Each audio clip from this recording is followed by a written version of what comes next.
The scream tore through the dining hall and sliced through the hum of silverware against porcelain. It was early Tuesday. Manhattan was still yawning, and coffee fumes cushioned the city's bad mood. At the center of that whirlpool stood Rachel, 27, posture straight, someone who'd learned to carry her own weight without bending. A spotless white uniform, a tight bun, steps time to the second. She waited tables the way a conductor keeps the tempo of an invisible orchestra, each order locking into the next without a beat out of place. Before we go on, hit subscribe and ring the bell so YouTube knows this content matters and shows it to more people. But in booth 9, the harmony cracked. A polished navy blue-suited executive, pricey watch gleaming under his cuff, slammed his mug against the wood. "Is this coffee or tar?" he growled, loud enough to halt nearby chatter. Rachel stifled the sigh threatening to escape, pivoted on her heels and fixed him with a calm gaze. "I can bring you a fresh cup, sir." He let out a short laugh, dripping with contempt. "A fresh cup? What I need is someone who can actually do their job." Forks froze in midair and the next table went silent. The waitress had already collected plenty of insults at that counter, anonymous notes telling her to remember her place. She knew prejudice walked around in ties and leather briefcases, but she wouldn't let it steal her composure. "I'll be right back," she said, steady. "No." The man leaned back, voice low, hidden blade. "You know what I want." The customer's roar split the air and he pushed up from his chair.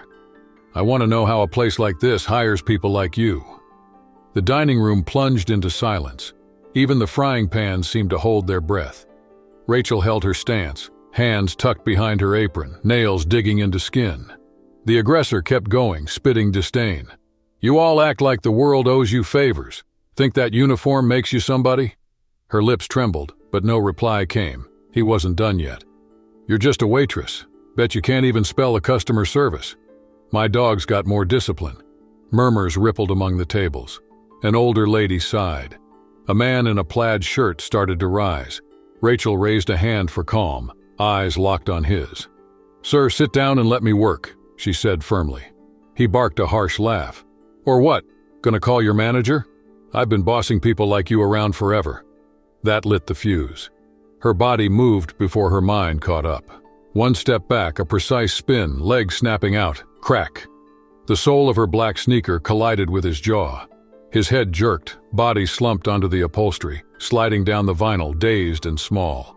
A fork clanged to the floor. Voices exploded. A coworker screamed.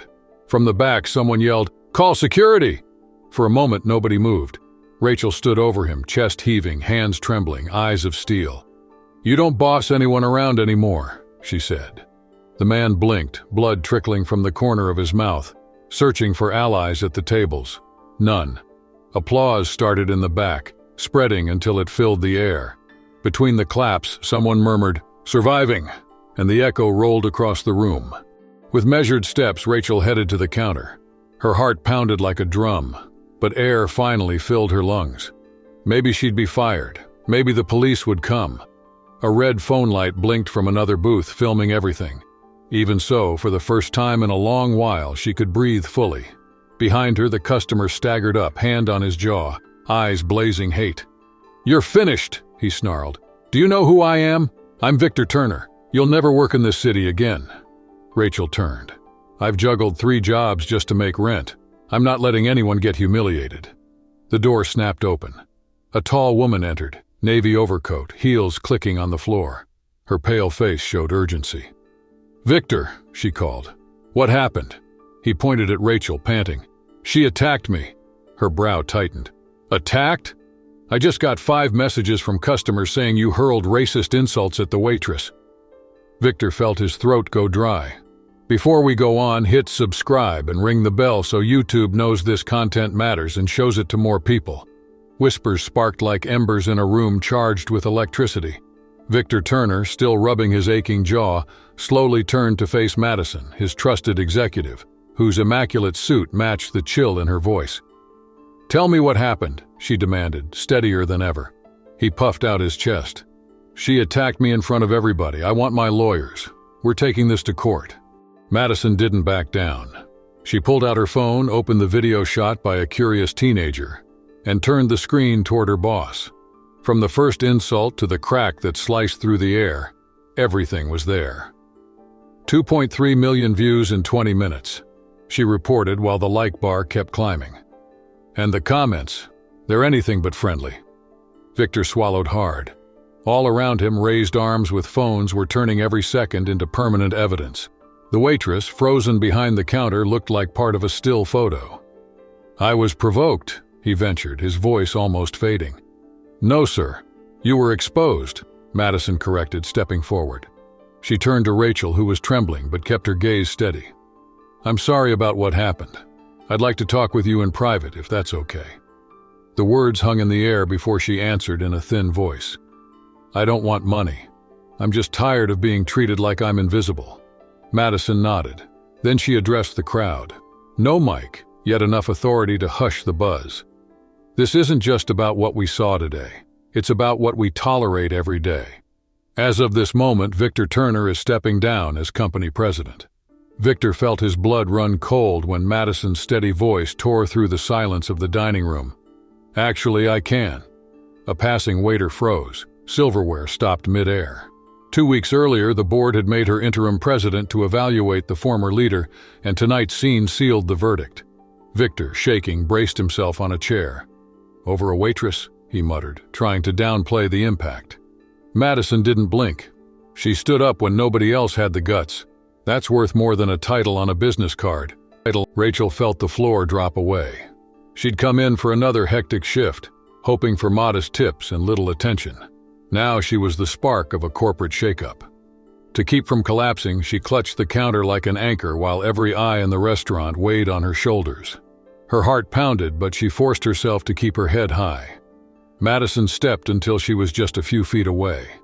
"You're not going back to the dish pit tomorrow," she said, her tone a mix of invitation and challenge. "I want you on the Human Resources and Community Relations team. We need people who stand up for what's right." Rachel blinked, tears burning. "I never finished college," she admitted. The reply was instant. "Diplomas tell stories, principles build futures." The air vibrated as Rachel drew a breath, and the crowd held theirs, eager to see her next move. Victor stormed out of the restaurant, cursing while the place seemed to crumble behind him. Rachel stayed put. White uniform still stained with coffee, but her shoulders were straight, higher than she could ever remember. The dining room erupted in applause, not for the takedown, but for the resolve that had just been revealed. Cut to a few months later. A sun-soaked office, broad windows, the whole city skyline in view. On Rachel's desk, a discreet nameplate bears her new title, Director of Equity and Community Relations. She still visits the old diner, now as a customer, collecting small reminders of where she started. When she sees a new server arrive, tentative steps, unsure eyes, Rachel leans in and says, almost like a secret, "Keep your head up, you're worth way more than you think." The woman who once swallowed insults in silence now drafts policies that shield hundreds of workers. It all sprang from that flash of courage that made headlines among shattered mugs and nervous smiles. Like this twist? Then hit that like button and subscribe. It helps the channel share even more stories that shake up the daily grind. Tap the bell so you don't miss the next chapter, and drop a comment below telling us where you're watching from. Thanks for hanging out, take care, and see you next time.